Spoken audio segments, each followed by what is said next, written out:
गीता सुगीता कर्तव्या किमन्यै शास्त्रविस्तरैः या स्वयं पद्मनाभस्य मुखपद्माद्विनिश्रुता। आज मेरा विषय है कामनाओं का जन्म स्थान कौन है, कामनाएं कहाँ से उत्पन्न होती है। आइए भगवान श्री कृष्ण गीता जी के दूसरे अध्याय के 55वें श्लोक में कहते हैं, प्रजहाति यदा कामान सर्वान् पार्थ मनोगतान् आत्मन्येवात्मना तुष्टः स्थितप्रज्ञः तदोच्यते।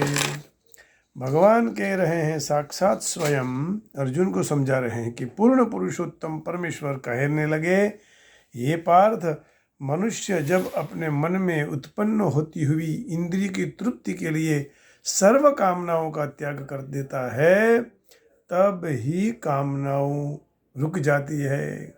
कामनाओं की इच्छाओं का मूल कट जाता है परित्याग करने के बाद। नहीं तो क्या होता है कि कामनाओं का जन्म स्थान मन ही है। जैसे एक ही चाबी से ताला खुलता है, एक ही चाबी से ताला बंद होता है, उसी तरह मन एव मनुष्याणाम कारणम बंध मोक्षयोः। जब इस तरह कामनाओं से मुक्त हुआ मन, पवित्र विशुद्ध शुद्ध मन आत्मा में संतुष्ट हो जाता है, तब वह विशुद्ध दिव्य चेतना में रहा हुआ व्यक्ति मनुष्य स्थित प्रज्ञ कहा जाता है। श्री भगवान उवाच, प्रजहाति यदा कामान् सर्वान् पार्थ मनोगतान् आत्मन्येवात्मना तुष्टः स्थितप्रज्ञः तदोच्यते। तो मन को मार के मन भगवान को दे देना चाहिए। श्री भगवान said, arjuna, when one thoroughly gets off all curvings of the mind and is satisfied in the self through the joy of the self, he is then called stable of the mind. Means मनुष्य स्थित प्रज्ञ उसी को कहते हैं, stable of the mind. Mind stable कब होता है, जब भगवान को अर्पण कर दे। मन हमारा ये कहता है कि मैंने सब कुछ किया, मन वो जाने मैं करूं कर तल बीजा कोई आद्रिया अधवच रहे मारो हरि करे सो होय। जो हरि कह रहे हैं, योगेश्वर कह रहे हैं, वो कहे, सोचना चाहिए, समझना चाहिए और जीवन में उतारना भी चाहिए। तो कहते हैं, the supreme personality of God had said, O Partha, when a man give up all varieties of desires of senses gratification which arise from mental concentration, connections, and when his mind, thus purified, finds satisfaction in the self alone, then he is said to be in pure transcendental consciousness.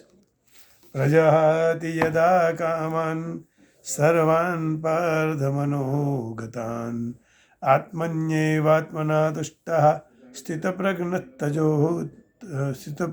तदोच्यते।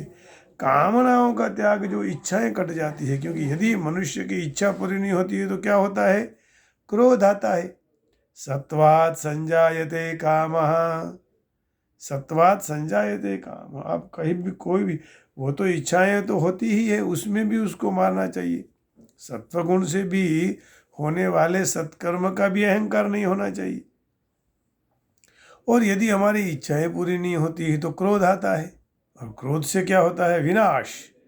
क्रोधात् भवति सम्मोह, सम्मोहात् स्मृति विभ्रमः, स्मृतिभ्रंशात् बुद्धिनाशो, बुद्धिनाशात् प्रणश्यति। अंत में पतन होता है। इसलिए यहाँ कहा कि कामनाओं को त्याग दें, और यदि छोड़ न सके तो धीरे धीरे धीरे कम करें। कामनाएं सबकी होती है, हमारी भी इच्छाएं कामनाएं तो होती ही है, लेकिन उसको धीरे धीरे धीरे छोड़कर भगवान के साथ जोड़ दे, तब अपने जीवन का लक्ष्य सिद्ध हो पाएगा। और इसमें यह भी कहा है कि आत्मा में संतुष्ट होना है तो मन भगवान को देना पड़ेगा।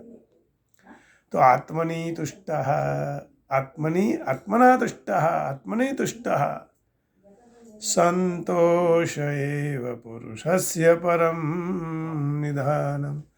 जब आप सब कुछ भगवान पर छोड़ देंगे, संतुष्ट होंगे, कामनाओं का त्याग कर देंगे, सुख और दुख आते रहेंगे, सुख दुखे समय कृत्वा लाभ लाभौ जया जयौ, माने दोनों समान कर लेंगे, तब हमारा मन भगवान को अर्पण हो जाएगा और हम स्थित प्रज्ञ कहलाएंगे। तो जो मनुष्य जब मन में कहीं ना कहीं मनोकामनाएं उत्पन्न करता है, पूरा महल बना देता है, थोड़ी देर में तो पूरा मन मनोरथ का महल बना देता है। तो इंद्रिय तृप्ति की जो कामनाएं हैं, जीभ को स्वाद के लिए, कान को सुनने के लिए, आँख को देखने के लिए, जिह्वा को स्वाद के लिए और स्पर्श करने के लिए ये चर्म, ये सब इंद्रियां जो अपना भाव उत्पन्न करते हैं, उनको समझा के धीरे धीरे भगवान की ओर ले चलो। आइए, आज का विषय था कामनाओं का जन्म स्थान मन है, वो मन भगवान को अर्पण करना चाहिए। कई बार मैं कह चुका हूँ, भगवान कहते हैं मय्येव मनः धत्स्व मयि बुद्धिं निवेशय निवसिष्यसि मय्येव अत ऊर्ध्वं न संशयः। जय श्री कृष्ण, राधे राधे, जय योगेश्वर, ओम नमः शिवाय, नमो भगवते वासुदेवाय, जय गिरनारी, जय बाके बिहारी लाल की जय, राधे राधे।